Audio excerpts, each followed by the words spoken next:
ओम नमो भगवते वासुदेवाय नमः। श्री त्रिलोकीनाथ व्रत पूजा विधि। प्रथम निराहार व्रत करें, तत्पश्चात स्थान को पवित्र करावें। स्नान वगैरह से अपने को पवित्र होकर नया वस्त्र और यज्ञोपवीत को धारण करके चौका चंदन करें। फिर लोटे में जल भरकर उसमें 1 पैसा और 1 सुपारी छोड़ देंगे और आम का पत्र डालकर कलश को रखें। कलश के ऊपर 3 बत्ती का दीपक कड़वे तेल का जला देंगे तथा पान, फूल, गंध, धूप आदि यथाशक्ति 16 प्रकार से विधि पूर्वक पूजा की सामग्रियां और प्रसाद को एकत्रित कर आसन मार कर बैठें और विधि पूर्वक पूजा करके आचार्य के सम्मुख निश्चिंत होकर ध्यान पूर्वक कथा को श्रवण करें। अब त्रिलोकीनाथ व्रत कथा। पहले गुरु को गाइए, जिन गुरु रचा जहान, पानी से जो पिंड रची अलग पुरुष निर्वाण। प्रथम ही ओम सार को ध्यावे, जेहि प्रसाद निर्मल मति पावे। अलख निरंजन ब्रह्मनादि, सुंदर मुनिगण गावत बादी। रवि से ज्योति ब्रह्मांड विराजे, तारागण विहंग सब छाजे।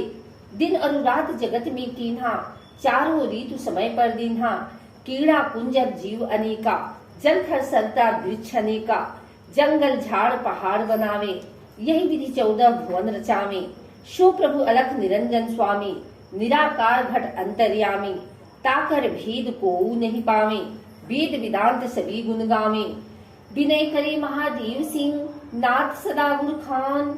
भव सागर से पार करू, दास्यापनु जान। कथा प्रारंभ।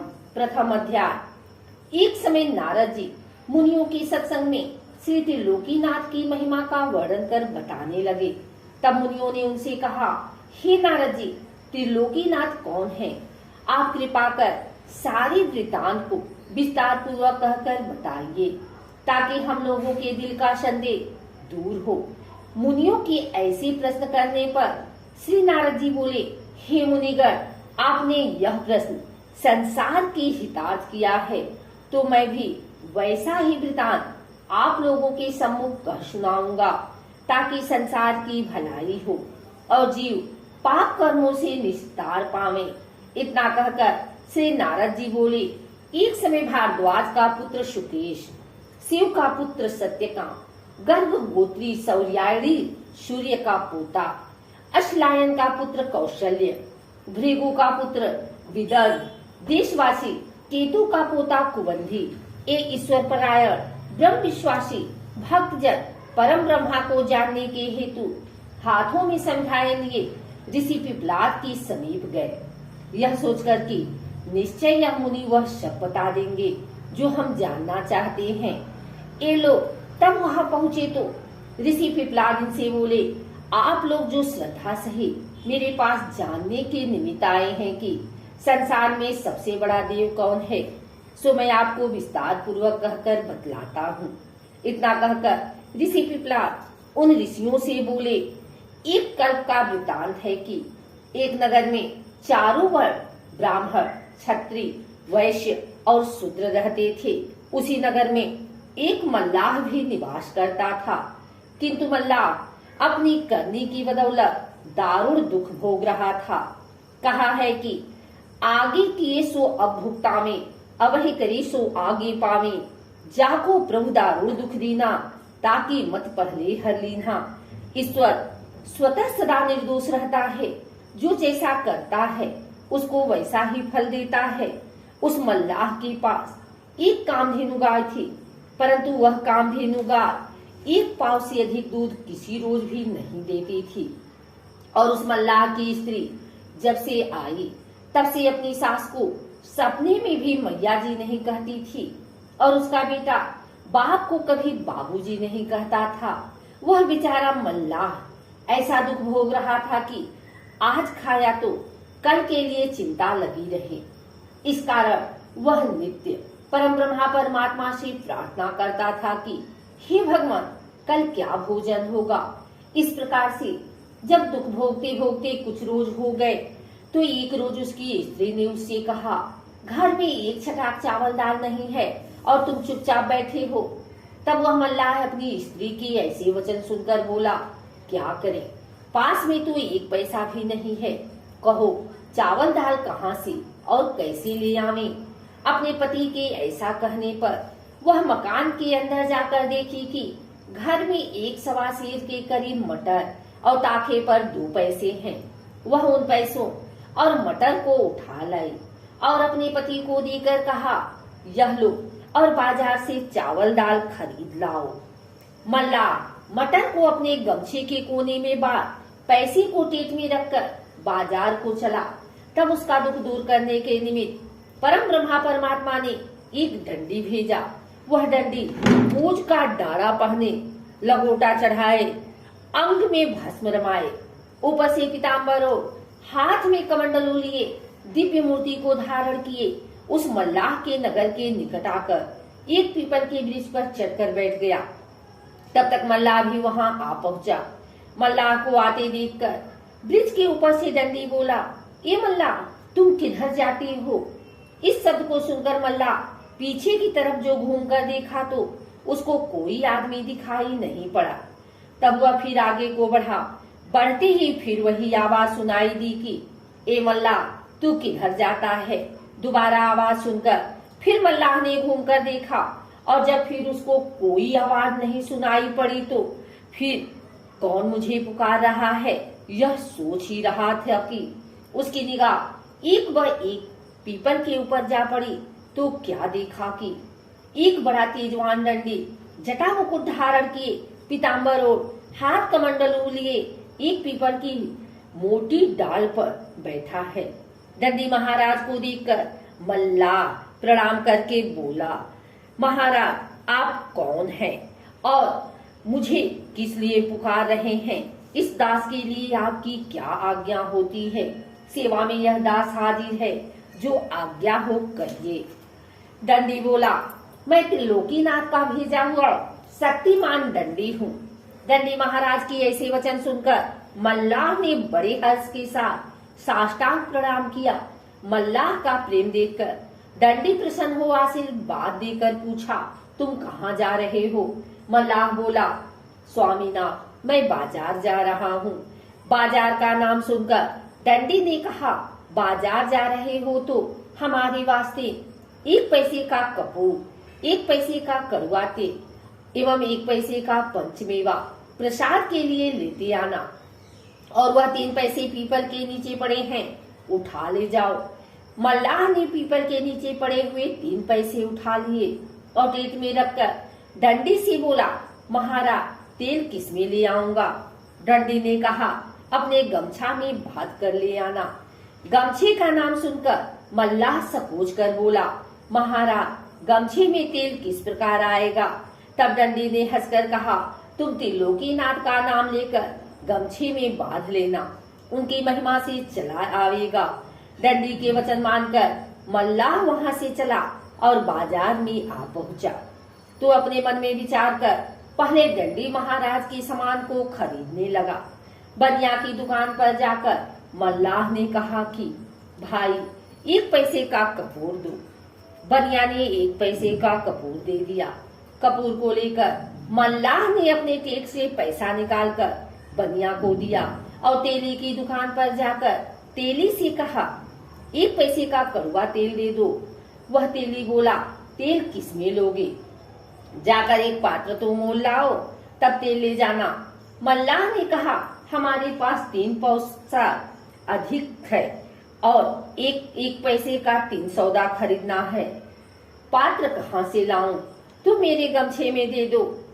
तब तेली हंसकर कहा, यह कैसा बेवकूफ है, कहे तेल घी गमछा में जाता है। मल्लाह ने कहा, तुम तेल दो, मेरे त्रिलोकीनाथ की महिमा होगी तो तेल गमछा में ही चला जाएगा। यह सुनकर तेली अपने मन में कहने लगा कि देखे तो इसकी त्रिलोकीनाथ जी की कैसी महिमा है और गमछा में तेल लेकर कैसे जाता है। इतना कहकर तेली ने 1 पैसे का तेल लाकर दे दिया। मल्लाह ने जब गमछे में तेल ले लिया तो जैसे पुरैन के पत्ते पर जल ठहर जाता है, उसी तरह गमछे में तेल त्रिलोकीनाथ जी की महिमा से ठहर गया। तब तेली देखकर आश्चर्यचकित हो गया।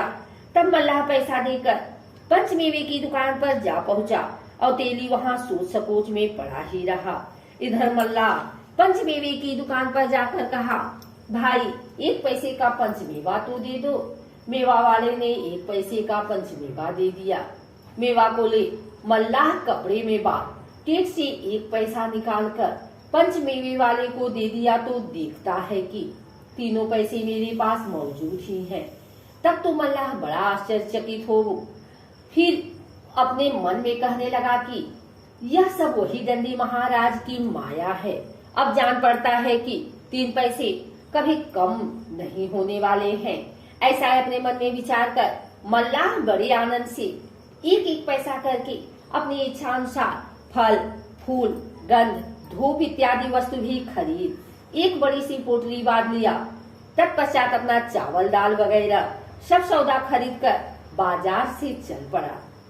फिर भी मल्लाह के पास 3 पैसे के 3 पैसे मौजूद थे।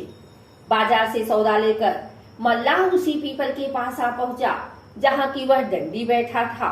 सौदा लेकर आने पर डंडी ने मल्लाह से कहा, हमारे वास्ते तुम जो जो वस्तु लाए हो वह सब अलग अलग करके यहाँ रख दो और अपने वास्ते जो लाए हो वह अपने घर ले जाओ।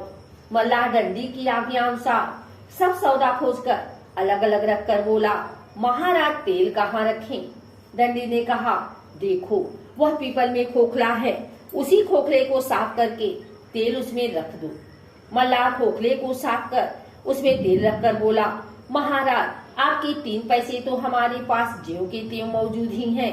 यह सुन डंडी ने हंसकर कहा, तुम जहाँ से पैसा उठा कर ले गए हो वहीं उन पैसों को रख दो। मल्लाह के उसी जगह उन 3 पैसों के रख देने पर डंडी ने मल्लाह से कहा, अब तुम अपना सौदा लेकर जाओ और कल सवेरे ही अपने बंधुओं को निमंत्रण देकर कहना कि अमुक पीपल के नीचे मैं आपके लोकीनाथ का पूजन व्रत कथा को सुनूंगा। अतः सब सज्जनों को निमंत्रण देता हूँ कि अपने बंधुओं सहित पधार कर सम्मिलित होवें। ऐसा कहकर डंडी ने फिर कहा, ए मल्लाह देखो, जिस आचार्य के मुख से त्रिलोकीनाथ की व्रत कथा श्रवण करना, उस आचार्य को आदर सत्कार के साथ भोजन करा के यथाशक्ति जो हो सके दक्षिणा देकर विदा करना। आचार्य को दान नहीं देने से कोई यज्ञ क्यों न हो, वह यज्ञ निरर्थक हो जाता है। जैसे मजदूर को बुलाकर काम करावे और मजदूरी न दे तो वह अधर्म समझा जाता है। त्रिलोकीनाथ की कथा सुनकर अपने बंधुओं सहित प्रेम से प्रसाद को भक्षण करना चाहिए। जो कोई मनुष्य त्रिलोकीनाथ के प्रसाद को पाने में संकोच करता है, उसके ऊपर निश्चित जानो कि त्रिलोकीनाथ का कोप होता है। वह मनुष्य महान कष्ट पाता है और जो मनुष्य त्रिलोकीनाथ का प्रसाद श्रद्धा के सहित लेकर भक्षण करता है, उसके ऊपर त्रिलोकीनाथ अवश्य प्रसन्न होकर मनसा पूरी करते हैं। इस तरह का उपदेश देकर डंडी ने मल्लाह को घर भेजा। द्वितीय अध्याय प्रारंभ। जब मल्लाह डंडी के यहाँ से चला और अपने नगर के निकट आया तो उसका लड़का उसको आते देख बाबूजी बाबूजी कहते हुए उसके पास आकर मिठाई मांगने लगा। लड़के को बाबूजी कहते हुए सुनकर मल्लाह अपने दिल में खुश होकर कहने लगा कि आज तक तो कभी भी मेरा लड़का मुझे बाबूजी नहीं कहा। आज क्या बात है कि बड़े प्रेम के साथ बाबूजी कहते हुए मेरे पास दौड़ा आया। लड़के की बात पर मल्लाह चकित हो प्रेम के सहित लड़के को ले घर चला। उसकी स्त्री ने जब देखा कि मेरा पति एक बड़ा सा गट्ठर लिए आ रहा है तो दौड़ती हुई अपने सासू के पास जा कहने लगी, मैया जी आज न जाने कहाँ से स्वामी ना एक बड़ी भारी गठरी लिए आ रहे हैं। यह सुनकर उसकी सास बहुत आश्चर्यचकित हो कहने लगी कि आज तक तो सिखलाने पर भी बहू कभी मैया जी मुझे नहीं कहती थी, परंतु आज क्या बात है कि मैया जी कह रही है। बहू की बात पर वह विचार कर ही रही थी कि इतने में मल्लाह अपने लड़के सहित गट्ठर लिए मकान में आ पहुंचा। गट्ठर को देख उसकी माता बोली, बेटा तुम यह गट्ठर कहाँ से उठा लाए हो? क्या कहीं से चोरी तो नहीं कर लाए हो? माता की ऐसी बात सुनकर मल्लाह ने सारा हाल कह सुनाया। तब तो उसकी माता और स्त्री बहुत खुश हुई और भोजन बना, सब प्राणी खा पी कर सो रहे। जब सवेरा हुआ तो उसकी माता, स्त्री और पुत्र तीनों उस पीपल के पास गए, जाकर डंडी को प्रणाम किया। डंडी ने तीनों को बड़ी प्रसन्नता से आशीर्वाद देते हुए कहा कि तुम लोग यहाँ जमीन साफ सुथरी कर तैयार कर दो। तब ये तीनों डंडी के कहने के मुताबिक वहाँ की जमीन साफ करने लगे। इधर मल्ला अपने बंधु बांधवों तथा नगर के सब लोगों को कथा सुनने के निमित्त निमंत्रण देकर पीपल के पास जा पहुंचा। जब निमंत्रण देकर मल्ला चला गया तो किसी आदमी ने एक पंडित से पूछा, महाराज त्रिलोकीनाथ नाम के कौन देवता हैं? तब पंडित जी बोले, 3 लोक 14 भुवन के मालिक त्रिलोकीनाथ हैं। यह सुनकर सभी लोग श्रद्धा के सहित त्रिलोकीनाथ की कथा सुनने के निमित्त उस पीपल के पास आ बैठे। तब डंडी ने मल्लाह से कहा, तुम जल्दी से स्नान करके प्रसाद को स्वच्छ मनिया करो। डंडी के कथनानुसार मल्लाह स्नान वगैरह सब विधि से पवित्र होकर प्रसाद को विधि पूर्वक स्वच्छ किया।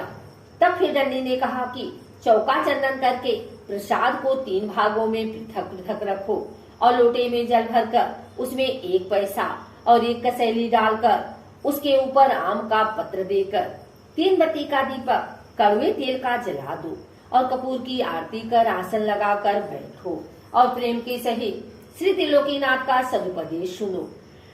डंडी महाराज की यह बात सुनकर मल्लाह बोला, स्वामीनाथ हमारे पास कसैली पैसा तेल और कपूर कुछ भी नहीं है, यह सब विधि कैसे करें? आपकी आज्ञा हो तो बाजार से जाकर मोल लावे।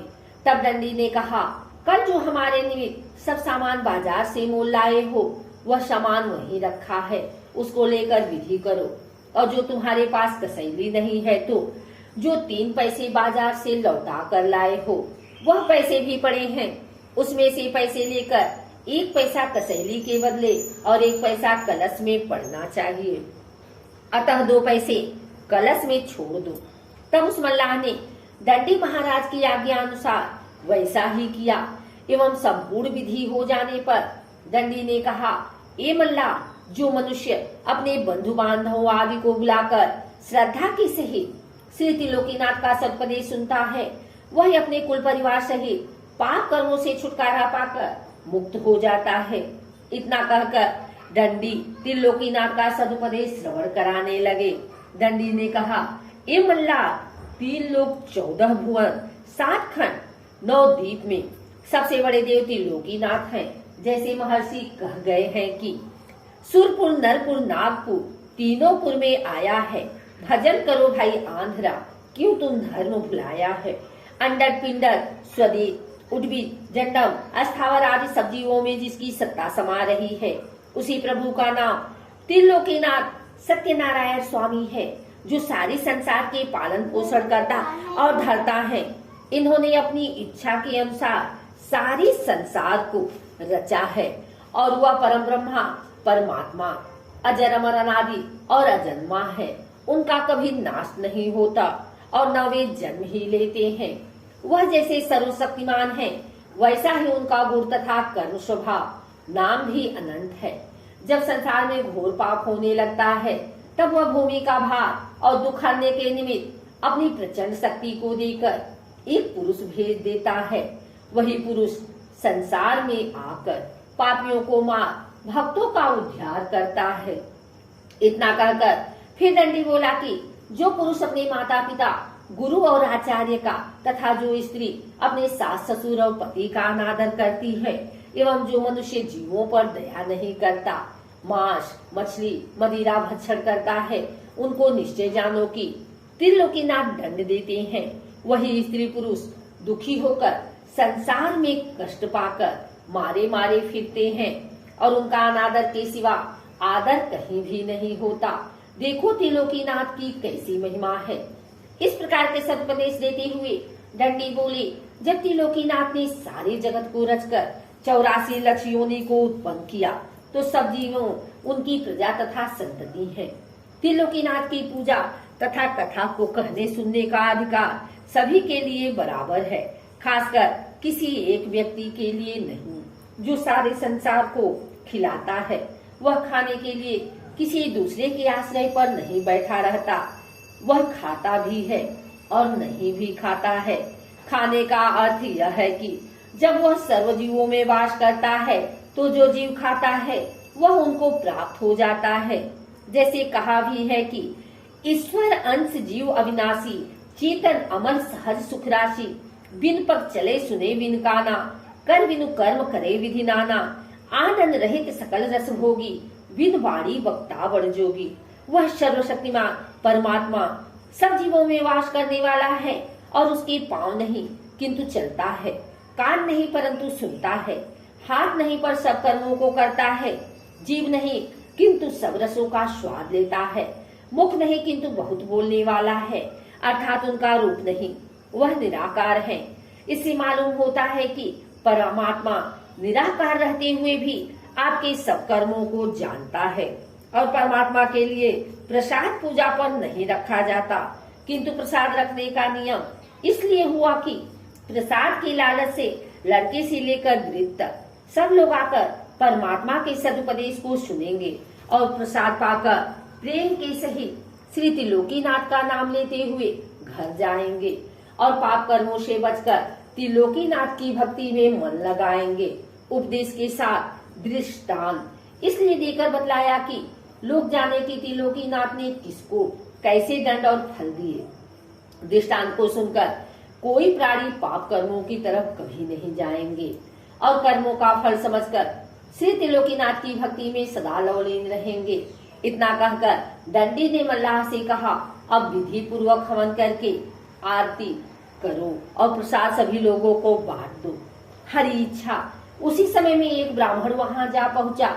उस ब्राह्मण को देखकर लोगों ने बड़े आदर के साथ कहा, पंडित जी बैठ जाइए और त्रिलोकीनाथ का प्रसाद लेकर जाइए। ब्राह्मण बोला, पूजा को कौन वर्ग कर रहा है? लोगों ने कहा, मल्लाह। यह सुनकर ब्राह्मण बोला, मल्लाह का प्रसाद नहीं लेंगे। इतना कहकर वह ब्राह्मण वहां से चल दिया। तब दंडी कहने लगा कि यह ब्राह्मण बड़ा घमंडी जान पड़ता है। यह त्रिलोकीनाथ के प्रसाद में छूतमान भक्त का अनादर कर चला गया तो निश्चय जानो कि इस ब्राह्मण का घमंड त्रिलोकीनाथ अवश्य तोड़ेंगे। संसार में जितने घमंडी हुए, किसी का घमंड त्रिलोकीनाथ ने नहीं रहने दिया। देखो कहा है, हरिजन जात छूत जिहि मानी, होई छछुंदर सोमल खानी। जो प्राणी श्री त्रिलोकीनाथ के भक्त में छूत लगाता है वह मलमूत्र को खाने वाला छछुंदर होता है। इतना कहकर दंडी बोले कि अब प्रसाद को लेकर लोगों को बांट दो और जो प्रसाद बचे सो उठाकर अपने घर ले जाओ। दंडी महाराज के कथनानुसार मल्लाह ने सबको प्रसाद बांट दिया। प्रसाद पाकर सब लोग बड़े आनंद के साथ त्रिलोकीनाथ का जय मनाते हुए घर गए और जो प्रसाद बांटने से बच गया था उसे मल्लाह लेकर अपनी माता, स्त्री और पुत्र के सहित त्रिलोकीनाथ की जय जयकार करते हुए अपने घर गया। उस दिन से त्रिलोकीनाथ की ऐसी कृपा हुई कि उस मल्लाह के घर से दरिद्रता निकल गई और घर में लक्ष्मी का वास हुआ। जो कामधेनु गाय उसको एक पाव से अधिक दूध किसी रोज नहीं देती थी, वह कामधेनु 5 सेर दूध देने लगी। उसी दिन से उस मल्लाह का दिनों दिन धन बढ़ने लगा। तृतीय अध्याय। नारद जी बोले, हे मुनिगण, जब उस ब्राह्मण ने त्रिलोकीनाथ के प्रसाद को छूत मानकर नहीं लिया और घर गया तो रोग से पीड़ित होकर महाकष्ट पाने लगा। एक रोज उस ब्राह्मण के पुत्र की अचानक मृत्यु हो गई तो वह ब्राह्मण छाती पीट पीट कर रोने लगा और रोते रोते अज्ञान होकर सो गया। तब उस ब्राह्मण के हृदय में त्रिलोकीनाथ ने घोषित किया कि हे ब्राह्मण, तू बड़ा घमंडी है। उस दिन मेरे प्रसाद में छूत लगाकर और मेरे भक्त का अनादर कर चला आया है। यह उसी का दंड मिल रहा है। तू आज से अपने मन में यह प्रण कर कि त्रिलोकीनाथ की पूजा करके व्रत कथा को सुनूंगा और भगवान के प्रसाद में छूत कभी नहीं मानूंगा। तुम्हारा कल्याण होगा और बेटा जीवित हो जाएगा, नहीं तो तू समझ ले कि तेरा सर्वनाश हो जाएगा। जो प्राणी त्रिलोकीनाथ के प्रसाद को छूत समझकर नहीं लेता है वह महाकष्ट को पाता है और उसके धन जन का भी नाश हो जाता है। भगवान के प्रसाद में कभी छूत नहीं लगाना चाहिए। प्रसाद को श्रद्धा के सहित ले लेना चाहिए, पीछे पान करें अथवा दूसरे व्यक्ति को दे दें। प्रसाद में जो छूत मानता है उसके ऊपर त्रिलोकीनाथ का बड़ा भारी कोप होता है। जब इस तरह की घोषणा उस ब्राह्मण के हृदय में हुई तो वह ब्राह्मण चौंक कर उठ बैठा और उस मल्लाह का प्रसाद न लेने का उसे याद हुआ तो वह अपने मन में कहने लगा कि मैं उस दिन मल्लाह समझकर त्रिलोकीनाथ का प्रसाद नहीं लिया था, उसका दंड हमको अब मिल रहा है। यह समझकर भयभीत होकर त्रिलोकीनाथ की पूजा कथा सुनने का प्रण करके आराधना किया तो उसका पुत्र जिंदा हो गया। पुत्र को जिंदा पाकर वह बहुत खुश हुआ और सवेरे ही उठकर त्रिलोकीनाथ की पूजा और कथा की तैयारी कर मन में विचार किया कि पूजा की विधि तो मुझे मालूम नहीं है, मैं पूजा कैसे करूंगा। यह विचार कर वह ब्राह्मण घर से चला तो पीपल के पास गया जहाँ की मल्लाह ने पूजा की थी। वहाँ जाकर ब्राह्मण ने देखा कि पीपल के ऊपर दंडी बैठा है। दंडी को देखते ही उसने प्रणाम किया। दंडी ने पूछा, कहो ब्राह्मण, कैसी आए हो। ब्राह्मण बोला, महाराज, मुझे त्रिलोकीनाथ का पूजन करना और कथा सुनना है, लेकिन उसकी विधि मुझे मालूम नहीं है, आप कृपा कर मुझे बता दीजिए। दंडी बोला, उसी मल्लाह के पास तुम जाओ, वह सब विधि तुमको बतला देगा। ब्राह्मण ने कहा, महाराज, वह मल्लाह कहाँ रहता है, मुझे मालूम नहीं है। दंडी ने कहा कि वह इसी नगर में रहता है।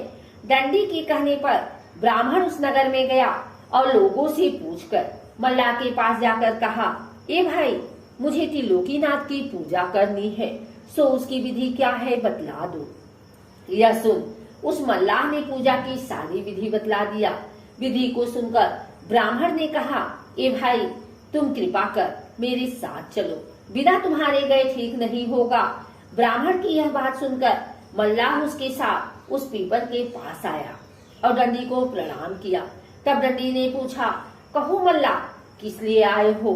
मल्लाह ने कहा, महाराज, इनको त्रिलोकीनाथ की पूजा करनी है, सो पूजा की विधि बतलाने के वास्ते मुझे बुला लाए हैं। दंडी ने कहा, अच्छा, जाओ और सब विधि करा दो। दंडी महाराज की आज्ञा पाकर मल्लाह उस ब्राह्मण के साथ गया और पूजा का सब सामान खरीदवा दिया। तब ब्राह्मण त्रिलोकीनाथ के कोप का सारा हार अपने भाई बंधुओं में कर सबको निमंत्रण देकर बुलाया। त्रिलोकीनाथ की कथा सुनने के लिए सब लोग श्रद्धा से ही अपने बंधुओं के साथ आए। इधर मल्लाह ने पूजा की संपूर्ण विधि जब ब्राह्मण को बतला दिया तो ब्राह्मण विधि पूर्वक पूजा करके आचार्य के मुख से कथा को श्रवण करने लगा। कथा समाप्त हो जाने पर कपूर की आरती कर सबको प्रसाद बांटा। प्रसाद पाकर सब लोग त्रिलोकीनाथ की जय जयकार करते हुए अपने अपने घर गए। तब ब्राह्मण आचार्य को आदर सत्कार के सहित भोजन कराकर यथाशक्ति दान देकर विदा किया। तत्पश्चात मल्लाह को भी बड़ी श्रद्धा के सहित प्रसाद देकर विदा किया। उस दिन से त्रिलोकीनाथ की महिमा संसार में प्रचलित हुई और घर घर पूजा कथा होने लगी और त्रिलोकीनाथ सबको मनोवांछित फल देने लगे। जो प्राणी श्रद्धा के सहित त्रिलोकीनाथ की पूजा करता है उसको मनोवांछित फल पूरी करते हैं। हर तरह से त्रिलोकीनाथ की अद्भुत महिमा विस्तार पूर्वक नारद जी ने मुनियों से कह सुनाई। यह कथा सुनकर मुनिगण बड़े प्रसन्न हुए और अपने अपने धाम को चले गए और फिर नारद जी ब्रह्मलोक गए। आइए सुनते हैं त्रिलोकीनाथ की आरती। ओम जय जगदीश हरे, स्वामी जय जगदीश हरे। भक्त जनों के संकट, दास जनों के संकट, क्षण में दूर करे। ओम जय जगदीश हरे। जो ध्यावे फल पावे, दुख बिन से मन का। सुख संपत्ति घर आवे, कष्ट मिटे धन का। ओम जय जगदीश हरे। मात पिता तुम मेरे, शरण गहूँ मैं किसकी। स्वामी शरण गहूँ मैं किसकी। तुम्हें बिनु और न दूजा, आस करूं जिसकी। ओम जय जगदीश हरे। तुम्हें पूर्ण परमात्मा, तुम्हें अंतर्यामी। स्वामी तुम्हें अंतर्यामी। पार ब्रह्म परमेश्वर, तुम सबके स्वामी। ओम जय जगदीश हरे। तुम्हें करुणा के सागर, तुम्हें पालन करता। स्वामी तुम्हें पालन करता। मैं मूर्ख खल कामी, कृपा करो भरता। ओम जय जगदीश हरे। तुम हो एक अगोचर, सबके प्राणपति। स्वामी सबके प्राणपति। किस विधि मिलूं दया मैं, तुमको मैं कुमति। ओम जय जगदीश हरे। दीन बंधु दुख हरता, तुम रक्षक मेरे। स्वामी तुम रक्षक मेरे। करुणा हस्त उठाओ, द्वार पड़ा तेरे। ओम जय जगदीश हरे। विषय विकार मिटाओ, पाप हरो देवा। स्वामी पाप हरो देवा। श्रद्धा भक्ति बढ़ाओ, संतन की सेवा। ओम जय जगदीश हरे। श्री जगदीश जी की आरती जो कोई नर गावे। स्वामी जो कोई नर गावे, कहत शिवानंद स्वामी, सुख संपत्ति पावे। ओम जय जगदीश हरे। बोलो त्रिलोकीनाथ की जय। उमापति महादेव की जय। भोले शंकर की जय।